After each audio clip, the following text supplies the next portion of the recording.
بہترین دعا ضرور پڑھیں۔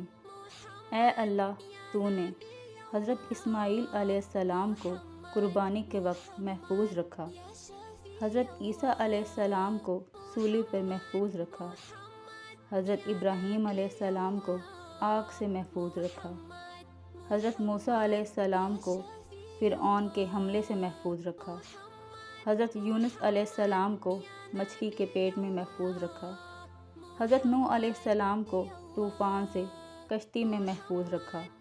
یا اللہ، ایسے ہی اپنی رحمت سے اس دعا کے لکھنے والے اور اس کو پڑھنے والے اور اس کو آگے بھیجنے والے کو اور ان سب کے تمام گھر والوں کو ہر مصیبت، دکھ، آزمائش، افلاس، تنگی، قرض، مرض، بھوک، بیماری اور ہر پریشانی سے محفوظ رکھنا۔